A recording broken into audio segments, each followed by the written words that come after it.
Welcome friends. Let's complete our topic, pregnancy-induced hypertension.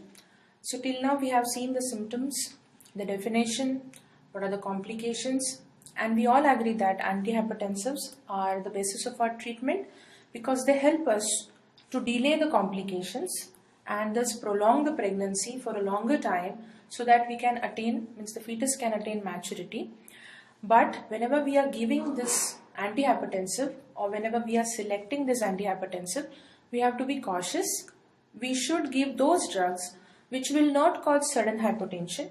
There should not be overzealous correction of hypertension because the other important factor is the fetus, and we want enough blood to reach the fetus so that fetal growth will not get hampered. So now see this, there is an MCQ that which antihypertensive is not safe during pregnancy, and the options given are clonidine, hydralazine, metoprolol, methyldopa and losartan. So here the answer is losartan. It's not to be given in pregnancy. Now let's see why. Groups of antihypertensives which are the safe ones in pregnancy. Beta blockers, they are very safe. Cardioselective, or the most commonly used is labetalol. Labetalol is the drug of choice, I would say, as an antihypertensive because it decreases the blood pressure, it delays the complications, as well as it maintains the feto-maternal or materno-fetal circulation. It doesn't, means the chances of developing IUGR is much lesser with labetalol, and it also gives a good hypertension control. Methyldopa, again very popularly in use, and many people will vouch for this drug. It is very commonly used in practice. Clonidine, calcium channel blockers, nifedipine or dihydropyridines. Nifedipine is again a good drug, but it causes certain symptoms like maybe headache or palpitation, or there can be sudden hypertension. It's never to be given sublingually in hypertensive ladies. Oral, it does have good effect. It has effect on uterine contractions as well. It causes uterine relaxation. That's why we also use this drug as a tocolytic. So some say that it may interfere with the process in labor, but all in one, it's a good antihypertensive. Hydralazine, used as IV for urgent or in emergency crisis. Prazosin and other alpha blockers, and cardioselective beta blockers like atenolol, they are the ones who are safe in pregnancy. Please remember this chart because there are at least 20 MCQs on this, that this would be the drug of choice or these are the antihypertensive which are given except, and there would be a name like ACE inhibitor or enalapril or losartan or something of that sort. Someone which is contraindicated will be put there. So you have to remember which are the important antihypertensives. Now let's go to the list. These are the antihypertensive which are to be avoided in pregnancy. Diuretics have no role, they are not to be given. ACE inhibitors, they hamper the renal function, and that's why in fetus they will cause anuria and oligohydramnios. So ACE inhibitors like enalapril, captopril, they are not to be given in pregnancy. Non-selective beta blockers like propranolol, sodium hydroxide, losartan, rezapine, these are the ones which we should be avoiding during pregnancy. Now coming to the other important part of PIH, that is eclampsia. Now we all know that preeclampsia, along with if there is either convulsion or coma, then we call it as eclampsia. Lightning, sudden lightning, that's the Latin word that means that. Flash of lightning means what happens? The patient who is on antihypertensives or she's having PIH, preeclampsia symptoms, suddenly she develops convulsions. These convulsions are because of vasospasm, cerebral anoxia, the focus that releases cerebral, that causes cerebral irritation, and there is convulsion. The other thing, there may be cerebral edema or cerebral dysarrhythmias which will lead to convulsions. And with each convulsion, prognosis worsens and morbidity of that patient goes on increasing. It is leaving that ischemic focus in the brain with every convulsion. That's why we want to have minimum convulsions and we want to deliver or terminate the pregnancy so as to stop the continuous process. Eclampsia, dramatic representation, patient giving history that she either had some warning symptoms in the form of headache, nausea, vomiting, or sudden giddiness, and then she doesn't know what has happened. Then we have to ask the relatives. Relatives tell us that she suddenly threw a convulsion. Maybe she had a fall or whatever, she just sat down. She may get injured sometimes. There is uprolling of eyeballs, tonic and convulsive phase, tonic and conic phase, frothing. So these are the classical presentation of eclampsia. And then when the patient is brought into the hospital, she is usually unconscious, semi-conscious, or in that phase in between two convulsion, whether she is not really very responsive. In such cases, we need to manage the patient. In management, we have seen that eclampsia is to be managed immediately. We don't want her to have any stimulus again, otherwise she will throw second convulsion. She's likely to throw another convulsion immediately. So we shift her to a dark room, minimum stimuli. Then we want to do a quick examination. We want to know what is her blood pressure. We want to confirm that this is eclampsia only. We will put a catheter fast, take urine sample, confirm that urine protein is present, start IV, give her fluids, not much in quantity but maintain IV line. Then we have to give her some anticonvulsant immediately because she may land up in another convulsion which will be increasing its morbidity, her morbidity. Then we want to do quick per abdomen examination for our second patient which is there, and we want to know that how is the fetus inside, whether live, whether dead, whether there is any other complication, what's the maturity. And then we all know that the termination is the only curative thing for her. So we want to know what is her PV status, that is the cervical status, and that will decide whether we want to induce it with oxytocin or prostaglandin. The bishops is poor, less, but we all know that once eclampsia, termination should be done. Now let's see in detail the management. General management, as I said, fluids overload should be avoided. It should not exceed more than 2 liters in 24 hours. Antibiotics to prevent infection. But what is the main treatment is anticonvulsant. Anticonvulsant to be given so that she doesn't convulse. Which are the drugs of choice in pregnancy? Magnesium sulfate is the answer.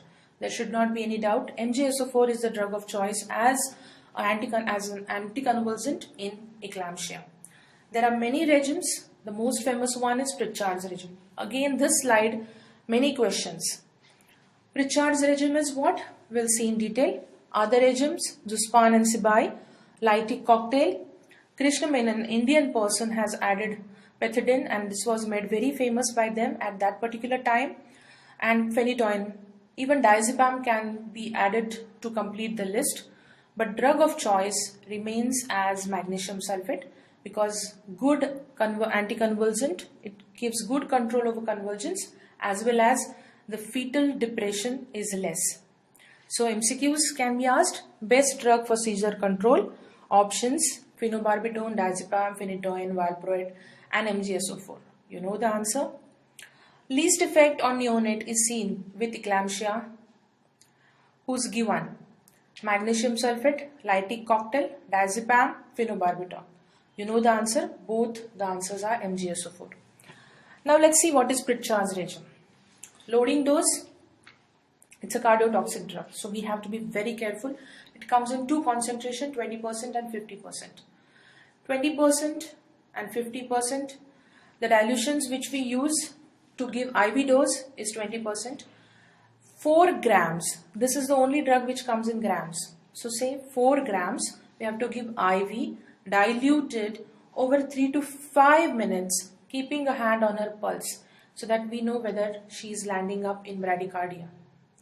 Sudden bradycardia is known. So that is why dilute the drug enough, give it very slowly over 3 to 5 minutes and with a hand on her pulse. Followed by 5 grams of 50% solution because there intramuscularly we are going to give. So we want higher concentration of the drug and lesser quantity. So 50%, 5 gram in each buttock. That means 14 gram we have given stat. Then the maintenance dose is 5 gram of 50% solution intramuscularly 4-hourly in alternate buttocks. And this is to be continued 24 hours after the last convulsion or delivery, whichever is the latest, so that she will not convulse again. So this whole thing is called as PRITCHARD's regime. This was formed for the non-Indian females. For Indian female who have little less weight, so we may modify the dose of the maintenance doses. Either we can give it, the 5-gram dose is given either 6 hourly, or sometimes the dose is given less. So every institute has its modification. But when PRITCHARD's regime is asked, you have to tell these doses only. Now magnesium is known cardiotoxic drug. It has its own toxicity. But it's best anticonvulsant, so we are giving it. But that needs to monitor the toxicity of magnesium. What are the things which we should be seeing before giving next dose of magnesium? 3 things. The deep tendon reflexes, that is knee jerk. Then protein, to see the urinary output. Catheter is already there, so we want urinary output at least 30 cc per hour, and the respiratory rate. So these 3 things we should be monitoring when we are giving magnesium. The levels which we want are, the therapeutic levels are 4 to 7 milliequivalents per liter of magnesium. That's our aim. But if the drug is not getting metabolized, or if there is toxicity, the first sign which will tell us that there is magnesium toxicity is disappearance of the patellar reflex, that is the knee jerk. This is again important from MCQ, that if knee jerk is absent, almost the levels are 10 to 12 milliequivalents per liter of magnesium, and that we are close to the toxicity, so we should stop. We should withhold the next dose. It should be given only when the tendon reflex is present. Best marker is percentage SpO2, because that would, if that drops, if that falls, that will indicate that she's likely to have respiratory depression. It's a central depressant drug, so what it will depress the respiratory center. So we are watching her respiratory rate as well. But the earliest sign before the respiratory goes down or SpO2 falls is absence of knee jerk. So please remember, again this slide is very important from MCQ. We have covered almost 5 MCQs in this. ZUSPAN and SIBAI regime, loading dose is 4 to 6 gram IV over 15 to 20 minutes, and maintenance dose is 1 to 2 grams per hour infusion. What are the contraindications for MAGSALF? Myasthenia gravis, we are not supposed to give MgSO4, and impaired renal function. We have to have enough output if we are planning to give MgSO4. Cautious use of calcium channel blocker, as neuromuscular blocking action can be potentiated. Even when you give eclampsia, you take eclampsia patient for cesarean section, and if you have given magnesium sulfate, you should be telling this to the anesthetist, because this is how they can modify their anesthetic agents doses, because the actions they get potentiated. Neonatal effects of MgSO4, it causes lethargy and hypotonia only when there is severe hypermagnesiemia at delivery. Otherwise, fetus is not depressed at all with MgSO4. So that is why it is a preferred anticonvulsant. Now, what are the indications for termination in case of eclampsia or in preeclampsia cases? We usually, our aim is that fetus should achieve lung maturity and then the delivery should take place. So we want to take the pregnancy till 37 weeks. But if these things happen, then we should not bother about the fetus, then we should concentrate on the mother, because she is our first patient. Persistent hypertension more than 160/100 with antihypertensive. If it is persistently so high, it's not coming down even by 1 or addition of 2 or 3 antihypertensives, if it's not coming down, then we should terminate the pregnancy. Presence of eclampsia, terminate the pregnancy. Oliguria, worst indicator. If kidneys are getting affected, terminate the pregnancy. If there is thrombocytopenia, the count going down less than 50,000, we are not supposed to wait. Alteration in the coagulation profile or serum LDH level more than 1000 international units per liter, liver is failing, so we have to terminate the pregnancy. As I would like to repeat myself, that curative treatment for eclampsia, preeclampsia is termination of pregnancy. Till pregnancy is there, the disease progress will go on. That is why whenever these worst indicators are there, we should terminate the pregnancy. Fetal indications: fetus is mature at term, then don't wait in termination.